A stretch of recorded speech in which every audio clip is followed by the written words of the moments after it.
হয়, আজি আধাৰ সত্ৰৰ এখন সাপ্তাহিক বজাৰ আপোনালোকে মুকলি কৰিলে। কেনেকুৱা কি ধৰণৰ ব্যৱস্থা কৰা হৈছে ইয়াত?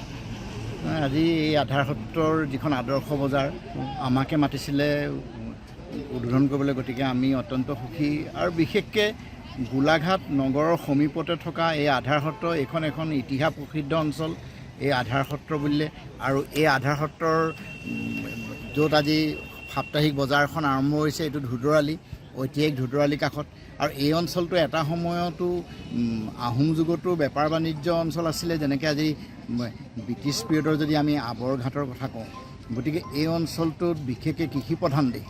ইয়াত কৃষি খেতিয়কো আছে, কিন্তু যিখিনি থলুৱা উদ্ভিদ আজিৰ তাৰিখত ইয়াত এই সাপ্তাহিক বজাৰ হোৱাৰ পৰা মই ভাবোঁ বহু কৃষক ইয়াত উপকৃত হ'ব, যিহেতু কৃষকসকলে উচিত মূল্য নাপায়। গতিকে এই বজাৰখন হোৱাৰ পৰা মই ভাবোঁ কৃষকসকলে তেওঁলোকে প্ৰাপ্য পাব। আৰু বজাৰ কমিটিয়ে কিছুমান জৈৱিক যিটো খেতি তাৰ ওপৰত গুৰুত্ব দিছে, বিশেষকৈ যিটো যেনেকৈ আজি চালানী মাছৰ কথা তেওঁলোকে বা ব্ৰইলাৰ মুৰ্গী কোৱা নাই, ইয়াৰ থলুৱা যিখিনি মুৰ্গী বা থলুৱা মাছৰ ওপৰত গুৰুত্ব দিছে।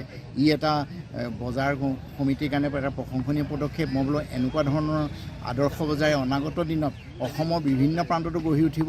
কাৰণ আমাৰ যিটো ঐতিহ্য অসমীয়া হিচাপে চিনাকি দিবলৈ আমাৰ সেই তাহানিৰ দিনবোৰৰ যদি কথা কওঁ, যেনেকৈ আমাৰ চহা জীৱনৰ কথা, কাৰণ এই আধাৰ সত্ৰটো আচলতে চহা জীৱনৰ অঞ্চল।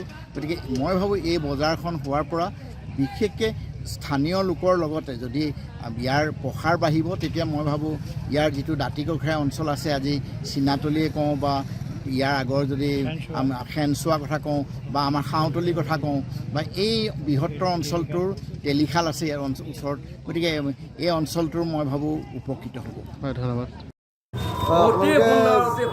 ইয়াত আজি এখন বজাৰৰ ব্যৱস্থা কৰিছে, কি ক'ব, কেনেকুৱা ধৰণৰ ব্যৱস্থা কৰা হৈছে? বহুদিনৰ এটা সপোন আছিলে আমাৰ এই অঞ্চলত এখন বজাৰ বহাম বুলি। গতিকে আজি আমি ৰাইজৰ সঁহাৰি পাইছোঁ। গতিকে আমাৰ ইয়াতে সম্পূৰ্ণ লোকেল শাক পাচলি আৰু মিছামৰা গুড়, মহুৰা মুখৰ গুড় যেনেদৰে আমি ৰাইজক প্ৰতিশ্ৰুতি দিছিলোঁ, তেনেদৰে ইয়াত আজি মানুহখিনি আমাৰ মাজত এই বজাৰখন লগাইছে। গতিকে আহক আজি ৰাইজ সকলোৱে মিলি পেলাই আমি এখন আগবঢ়াই লৈ যাব।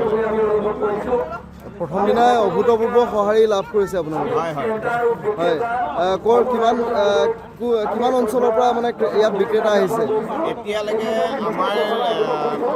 আমাৰ আধাৰ হেংচোৱা, চীনাতলী, ঘৰকটীয়া, নভেটা, মুক্তাপ আদি বিভিন্ন অঞ্চলৰ পৰা ৰাইজ আহিছে। গোলাঘাট টাউনৰ পৰা ৰাইজ আহিছে, মিছামৰা অঞ্চলৰ ৰাইজ আহিছে, খুমটাই অঞ্চলৰ ৰাইজ আহিছে। গতিকে আমি ভাবিছোঁ বজাৰখন এটা ভাল পৰিৱেশ পাব আৰু সকলোৱে মিলি পেলাই আমি বজাৰখন আগবঢ়াই লৈ যাম বুলি ভাবিছোঁ। হয়, আৰু ইয়াত দেখা গৈছে যে আপোনালোকে যি সতেজ থলুৱা যিখিনি উৎপাদিত সামগ্ৰী তাৰ বিক্ৰীৰ ব্যৱস্থা কৰিছে। হয় হয়, কি ক'ব?